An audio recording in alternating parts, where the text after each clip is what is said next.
ยังบลาบบ่มาอีกแล้วมาอีกแล้วมาอีกแล้วไม่ใช่มาอีกแล้วมาอีกแล้ว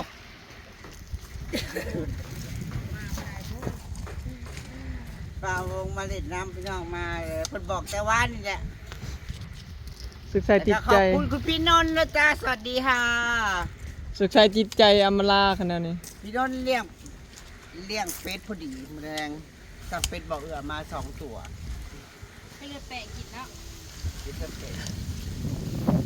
ว้าวโอ้ยว้าวกัดบ้าวไรที่แม่จะไข่กูเจ็บเลยเจ็บอีกตายมันจะจับพี่ดอยมันมักว่าบ่จะจับเฮาบ่ได้อยากให้เจ้าเจ็บแล้วเจ็บอีกเขาหมายคือเอาตัวเซิงเขาแล้วก็ฟ้อแล้วก็ทิ่มแล้วก็หาอยู่ผู้ใหม่สินะเจิงเล่นๆเฮ้ยบ่ทิ่มเองตายบ่ถุงยางก็มีก็แค่แล้วมาตอนแรกเพิ่นสิว่าสิมากับลีโอพี่น้องบัดลีโออันเฮ็ดสินเพิ่นลีโอบ่ท่าเพิ่นฮอดเฮือนเมียกึกสบายดีพี่น้องระหว่างหมู่กับเมียเราก็เลือกเมียแต่ว่าเพิ่นเรื่องเพิ่นนัดกันพี่น้องนัดกันเพราะบ้านเพิ่นอยู่ริมทางเบ้าเพิ่นว่าลีโอมาพอดีสิแวะบ้านข่อยจังสิลงมานำกันเอาขนอดจังสั่นเนาะเอากระตกลงกันอย่างดีเด้ระหว่างเพิ่นตกห้ำลาวแล้วบ่อยากแวะเนาะอ๋อวังไรนี่ฝนตกแง่ๆไดเอิดมาแล้วก็ตกบ่ได้มีฝนก็เดี๋ยวตกทางบ้านเราน่ะมีฝนทางสารวัตร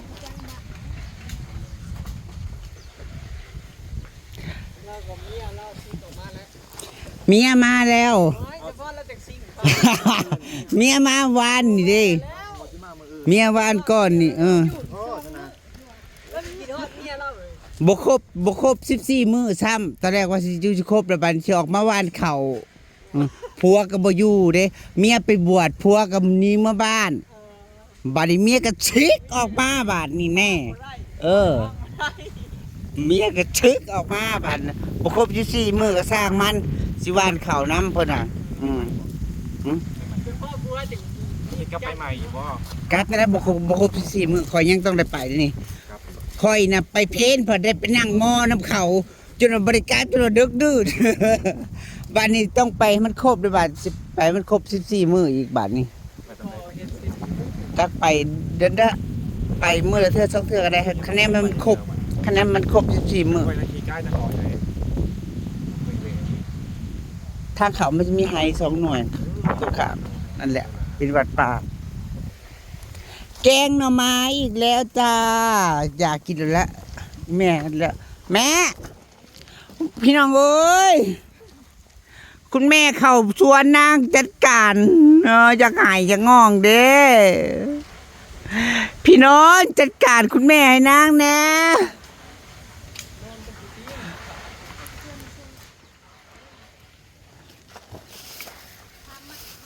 เพิ่นซื้อหมูมามันสิบ่เน่าบ่เพิ่นมื้อสิตุเพิ่นซื้อแวะเพิ่นซื้อในตลาดเนาะแล้วก็ทุเรียนซื้อทุเรียนมากินนะคะ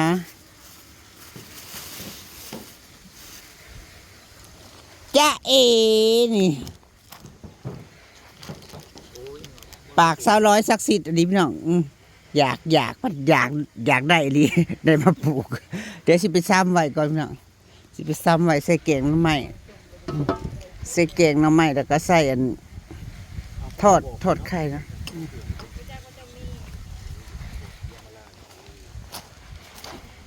มาซ้ำให้ค่อยที่บ่าวงเจ้ามาแล้วก็ปลูกพร้อมแต่ว่า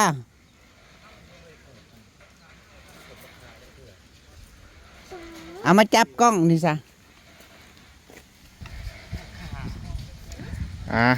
สบายดีพี่น้อง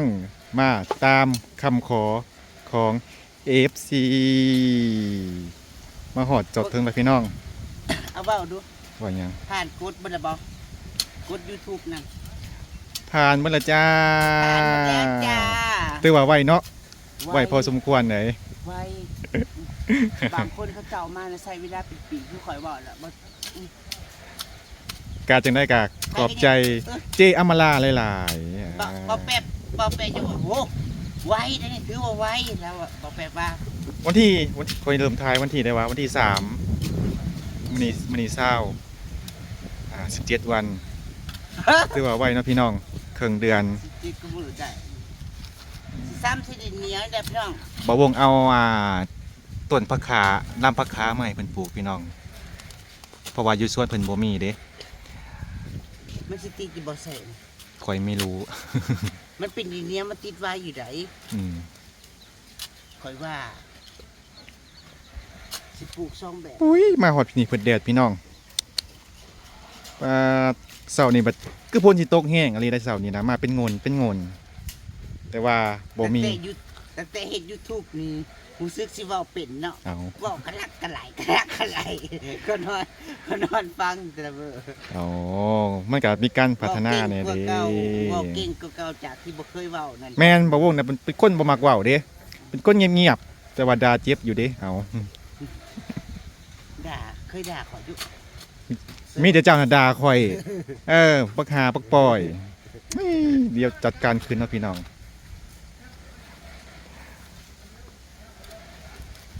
มากกับบ่ไกลได้พี่น้องประมาณจังหลักว่าฮอดบ่50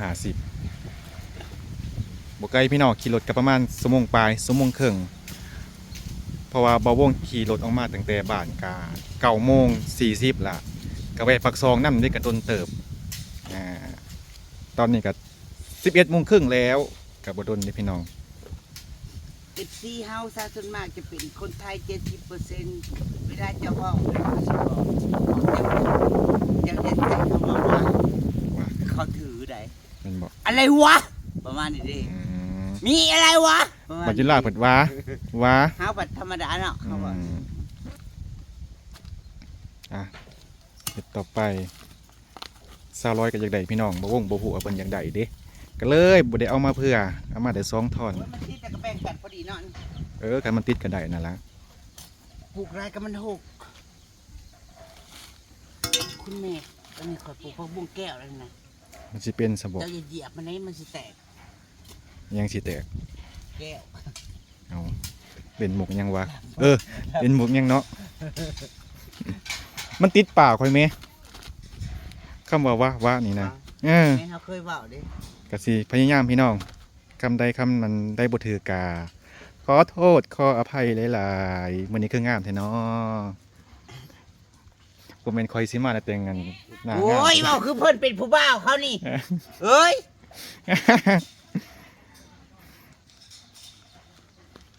เดี๋ยวตอนเย็นเราจะมีกินเป็ด ข่อยบ่กินเป็ดจ้า บ่กินบ่ กินละคืนนี่จ้าพี่น้องโอ้ยขอโทษหลายๆ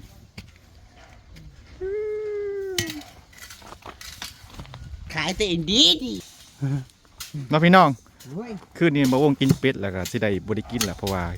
กินหลายกับพิษประเด็ง หากินหนาแถวขางหอน จ้าก ำลังเขียวกำลังงาม มะเขือเพิ่นพี่น้องเพิ่นบ่กินเด้แต่มันแก่เดี๋ยว ปู่ประดับบารมีปู่ประดับบารมี บ่วงสิจัดการ โยพ่อใหญ่นี่ เอาข่อยมาไกลเด้ข่อยก็ต้องได้ผลประโยชน์เด้ข่อยบ่มือเปล่าแน่นอน ก็เป็นตะขาเลยเบิ่งในกระทะข่อยกระห่างเลย กระทะกับคนกระส้มกันเด้อพี่น้อง ที่เจ้าอัน ซื้อใหม่เนี่ยกว่ากระทะนี่ก็ได้ เจ้าโบลี่กระทะข่อยหลายเทื่อเลยบกระทะเนี่ยเขาจะด่ามากเพื่อนพี่น้องมื้อน่ะทอดไข่นึกต้มมาม่าเลย ต้มมาม่านั่นล่ะ อุ้ยน่าเกลียดเพื่อเป็นขี้เกียจและกรรมเมื่อคืนนี่ขอบคุณนะครับขอบคุณคุณพี่แต่เพื่อซื้อหมอให้ไหมแล้ว กับหมอแกงกับมันมาทันเองมาอยู่เนาะมาทันได้เป็นเฮือนคน เขาเหยียบมาจากกระถากับคนกับแก่ๆเหมือนกันอ้าวเก่าแก่ซูซีกันพี่น้อง เก่าแก่รุ่นไหน รุ่นอัน รุ่นข้าวปางเปล่า เขาบอกพิษเมื่อนั้นเขาว่าคอยกับเจ้าอายุ50นี่ก็58 58พี่น้องเพิ่นว่าอายุนางน่ะ58แม่มากินข้าวแม่ วันนี้เสนอเมนูแกงหน่อไม้อีกแล้วพี่น้องผู้ว่าจะไปทางใดแกงหน่อไม้นี่พ่อทุกบอล นี่แกงน้ำใหม่มาพอ FC ยังหายันบ่วงอยู่ หายเนี่ย หลักจ้า เป็นกระเพาะกินแต่แกงหน่อไม้ว่าซั่น ท้องบ่ดีเขาบ่ให้กินได้ ข่อยบ่ได้เป็นกันโดนๆมันเจ็บเทื่อหนึงมันพิษเขาเบื่อกินมื้อนั้นกินมุกหน่อไม้นั่นล่ะฝนก็บ่ตกนี่เนาะตกกะแล้วบ่เจ ตุกแล้วเขาได้ท้องให้ คือมีน้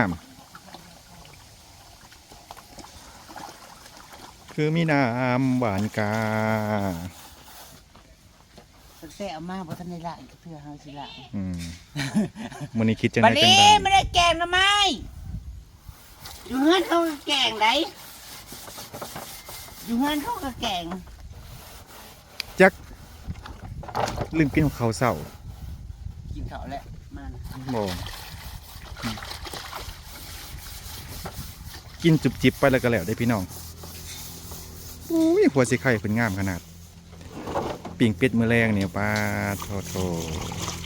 เลือดแป้งมื้อแรงเอา นี่จะไปเนี่ยสิมาเดี๋ยวสิมาบ่บัดนี้ จะ เพิ่ มาน มา ทำ ป่าเจ้าแล้วบ่ฮู้เพิ่นสิมาบ่บัดนี้ จักแล้วเนาะบ่เสียถามเรา แล้วแต่เขาเนาะ อ่า เฮาก็กินข้าวเฮาน่ะก็ยามนั้นเพิ่นเว้า บ่หยัง ยามข่อยมาแล้วเพิ่นสิไปมาเล่นน้ำเด้เพราะว่า ก็เว้าแท้พี่น้องบัดตอนมาวงมาน่ะบ่มีผู้ใดสิมาเล่นน้ำมึงดูน่ะ บัดเมื่อเดียวปุ๊บพากันหลังมาแซวๆโกยแห่งอยู่สองคนแห่งย่านพี่น้องเอ้ย โอ้ยดีอยากกินให้อยากจะเพิ่ม ย่านคน งานล่างก็ไปมันนี่คิดไปใส่มัน แม่ เอามาออกทางนี้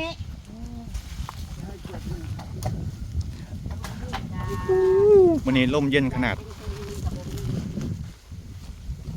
อ้อยมาแล้วดึงสายยางมันน่ะเขาผูกปลายมันน่ะมองจอดรถเพิ่นบ่เอาน่ะกลางไว้เนาะรถเจ้าน่ะมาจอดพี่ มันเด็ดเอาไว้รถมึงก็เอามาพี่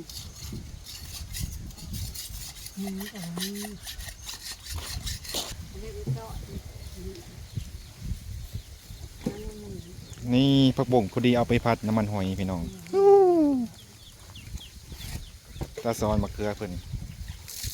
โอ้โหนี่หน่วยเหย้าขาดลาบ ข่อยบ่มีผัวเนาะบ่มีผู้บ่าวเขาก็ต้องปลูกแล้วนี่แต่ว่า มาของ ยาวบ่ได้ยาวธรรมดาย าวงอน้ำเอ้า เลี้ยวซ้ายเลี้ยวขวาเลี้ยวขึ้นเลี้ยวลงมีเบิดนะจ๊ะมีหลายพันเนาะเกิดนางมีหลายพันจ้ะ ไปลองเก็บไปกินลองเบิ่งไหม ไว้ทอดไข่หลายคนก็แนะนำว่าเอาไปปิ้ง ไปทอดไข่หรือว่าไปฮะแกงใหม่แล้วเมื่อวานปิ้งป่าวันปิ้งป่าผัดผักบุ้งแกงใหม่อีแล้วสร้างกสิว่าพี่น้องเอ้ย กินแล้วนะแล้วจ้าสบายดีพี่น้อง ไปกิน เนาะมาได้จุกปากกินปะน้องจ้า พี่น้องเอ้ยเกลือจุมือไปสิกินมัน กิน คนอื่นกินได้ แต่นางบอกกินข้าวมือได้อยู่ หาปิ้งหอมใจ เดี๋ยวทำใจก่อนมือหนึ่งคืนหนึ่ง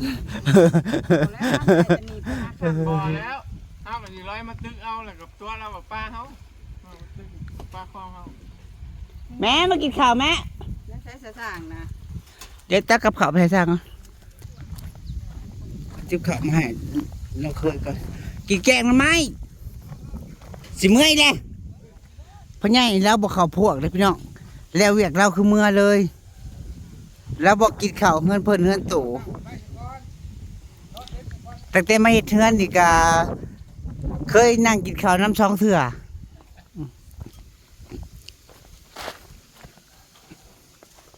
ลูกซีเลยค่ะมารับนก แกงน้ำมันหวานเนาะแต่เห็ดปวกของหวานนี่จะหาเรื่องมันตก แกงที่เฮ็ดปวกได้นะเฮ็ดปวกหามื้อเช้านี่เอาเก่าบ่ได้มื้อเช้านี่ เอา ได้ออกมาจากตู้จิว่าได้ ได้ออกมาจากตู้เอาติ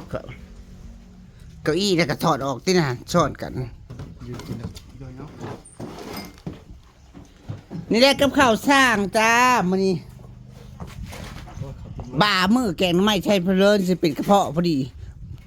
บ้าเลยครับเป็นมือ มื้อก่อนพูน ตัววันตัวแกง สะร้อยว่าโอ้ยกับข้าวเพิ่นให้จ้างก็มีอย่างเดียวนะบ่จ้าอย่างเดียว ได้ดีพี่น้อง อย่างเดียวก็บ่ได้แม่นเอามาแต่ใกล้ๆเอามาแต่บ้านนางพ่อละพุ่นน่ะหน่อไม้นางพ่อละเอามาให้ มันใหม่ขึ้นน้อง แกงใส่กระปูเน่าแล้วก็ใส่เห็ดปวก หูเน่าแล้วมันแซ่บ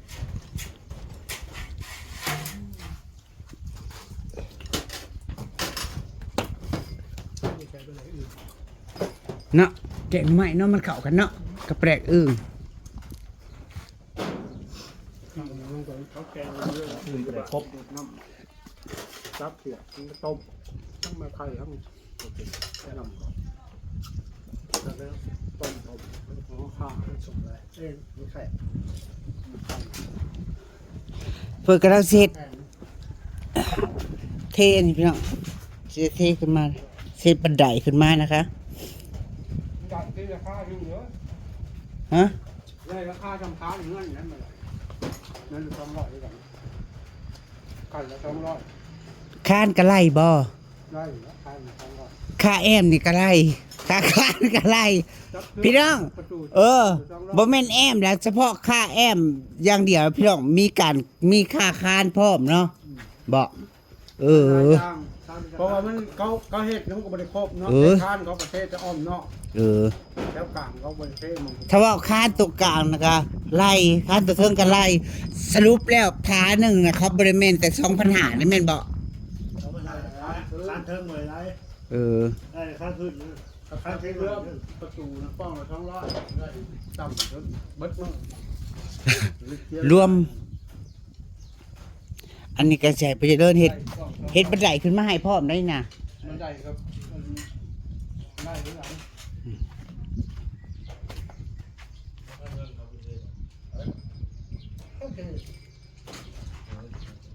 เขาเทข้างคัดข้างพันละ200ได้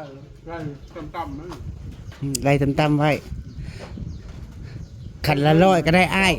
ปุ๋ยปูนมันแพง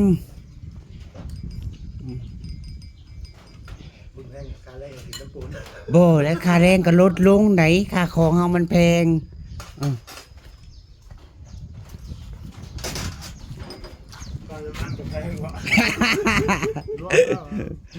วันหนึ่งบ่ถือวัน300เลยเป็นงานไอ้ได้คิดวันอยู่คิดมื้อพอดีคิดมื้อตาเป็นคิดมื้อพอดีเป็นเช้ามื้อ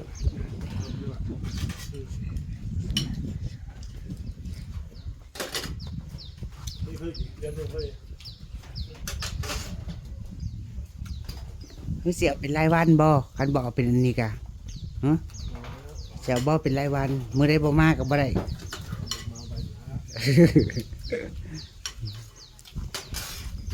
นี่ละจ้านะกินสร้างก็มีอย่างเหลียวนี่นะจ้าเด้อบัดนี้กินแล้วบาสิบอกตอนแรกนะบัดนี้เด้อ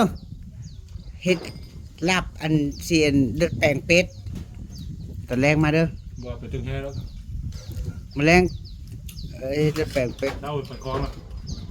ตากินเลือดไปทำปุ๊บเลือกล้าง พอดีจะเลิกสู้จะเลิกงานแล้วก็เฮ็ดกินอะไรตอนแรกกันแล้วก็บ่เมื่อก็ได้เฮ็ดเลย เฮ้ยมึงแค่บอกว่าหนามึงเลยเนาะบ่ได้ไปห้ามมาถึงงานเขาแล้ว พี่นนท์เลี้ยงเป็ดช่างเป็ดบ่เอื้อมา มึงมาก่อน บักอื้อน้อยกองร้อนอยู่กับบักแกงใช่บักอื้อเนาะสูใส่แต่ยอดมัน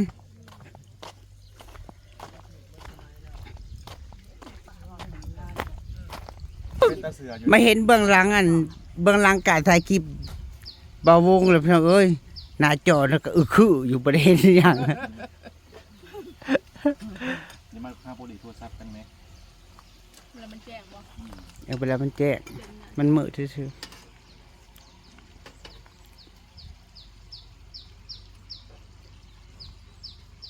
คุณแม่เขามาสวนตั้งแต่เช้าปลูกบดออกเลยยอด จะไข่อีกเด็กกูยอดบอกบวบเลี่ยมมันหักเบิด บ่ไปมันก็แตกใหม่เออ ตายใหม่ที่ปลูกใหม่รุ่นนี้บ่มีแล้วคือแตกยอดฮะไปทางกลางทางยอด